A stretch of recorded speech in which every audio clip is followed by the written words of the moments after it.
Peggy 12.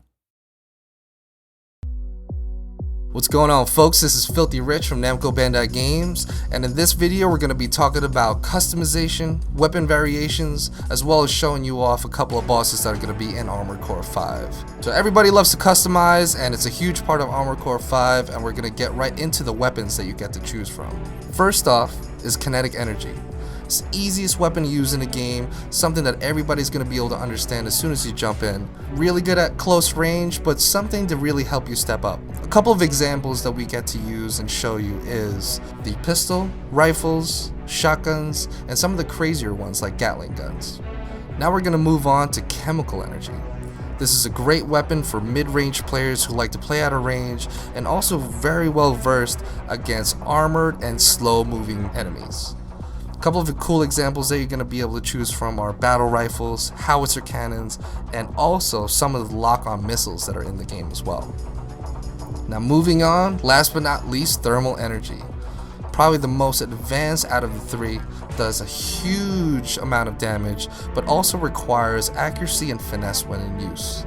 The reason being is that if you miss too much, your fire rate's going to drop significantly and you're going to be left out and you're going to have to wait and build up that energy again so you can fire.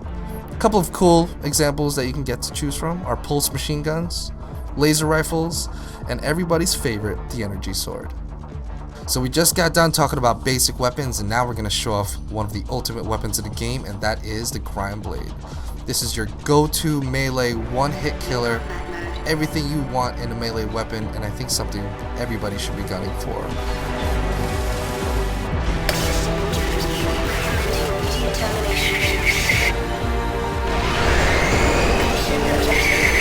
So now jumping into more customization, there's a ton of things that you can customize for your AC.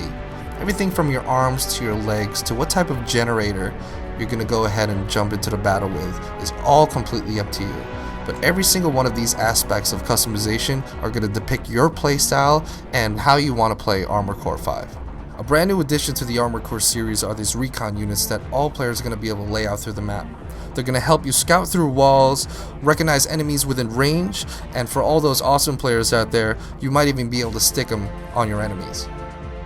So we were talking before about customizing your weapons, your arms, your legs, but now let's get into the fun stuff, which is really customizing your AC and making it your own.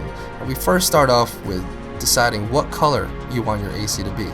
So check it out as we go through some of the colors and some of the patterns that you get to add onto your ACs. So now we're going to talk about emblems. You're going to acquire these throughout single player, but one of the cool things that you're going to be able to do is customize your own, but also be able to trade with those on your team. So playing through this game, making your own emblem is probably the awesome thing to do, but you can also place these anywhere you want on your AC. Remember, these emblems represent who you are and who your team is, so each AC is going to have a wide variety of emblems that they get to choose from.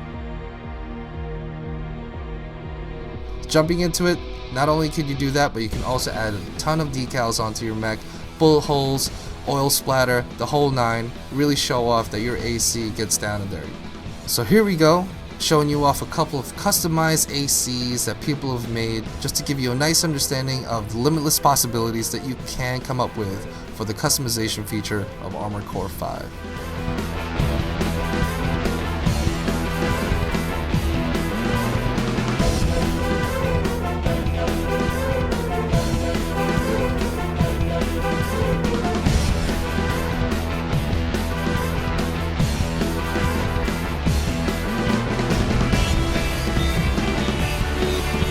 Alright, now we're going to be talking about everybody's favorite thing, and that is the boss battles. So everybody's loved them in all the previous Armored Cores, but now they're back and harder than ever. Every type of playstyle is going to come into effect as you go ahead and develop a team to try to figure out ways to defeat these bosses. A couple of examples that you can try to build around is like using a scout to draw the attention of the boss. You're also going to use a sniper to bring out the biggest and baddest gun to deal the most damage from range, and then you're always going to need your assault ACs, which are going to do all that face damage up close and really put on the hurt so you guys can hopefully win the boss battle. So I hope everybody enjoyed this video for Armored Core 5. Pre-order yours now and prepare to destroy everything.